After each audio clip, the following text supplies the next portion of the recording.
Hi D, എന്താ പരിപാടി? ചുമ്മാ ഇരിക്കുവാടി. നീ എന്താ പരിപാടി?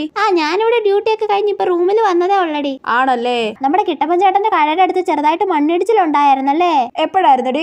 നീ അത് അറിഞ്ഞില്ലേ? ഇവിടെ ഇരിക്കുന്ന ഞാനത് അറിഞ്ഞല്ലോ. ആരോ പറയുന്ന കേട്ടായിരുന്നടി. എന്നാൽ ഇവിടുത്തെ എങ്ങനെ അറിഞ്ഞു? ന്യൂസിലുണ്ടായിരുന്നു.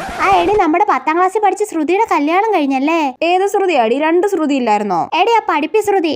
അവളോ? ചേടാ, അപ്പൊ ഇതൊന്നും നീ അറിഞ്ഞില്ലേ? ഫോട്ടോ കിട്ടിട്ടുണ്ട്, ഞാനത് അയച്ചു തരാം. എന്നാൽ ഇവിടെ ഇതൊക്കെ എങ്ങനെ അറിയുന്നു? ഇന്നായിരുന്നോടി കല്യാണം? കല്യാണം കഴിഞ്ഞിട്ട് 1 വീക്ക് ആയിടി.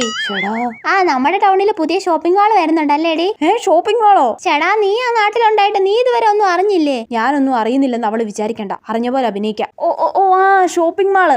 അത് ഞാൻ അറിഞ്ഞായിരുന്നടി. ഞാൻ ടൗണിൽ പോയപ്പോ ബിൽഡിംഗ് കിട്ടുന്നത് കണ്ടായിരുന്നു. അതിന് മാളിന്റെ പണി തുടങ്ങിയിട്ടില്ലല്ലോ. അയ്യോ, അത്രയ്ക്ക് തള്ളുണ്ടായിരുന്നു. എന്നാലും നമ്മുടെ നാടിന്റെ ഒരു പുരോഗമനമേ. അതെ. എന്നാൽ ഈ ന്യൂസൊക്കെ ഇവിടെ അങ്ങനെ അറിയുന്നു എന്തോ. ഇനി ഇവിടുത്തെ വിശേഷങ്ങളൊക്കെ അറിയാൻ ഇവളെ ഡെയിലി വിളിക്കേണ്ടി വരുമോ?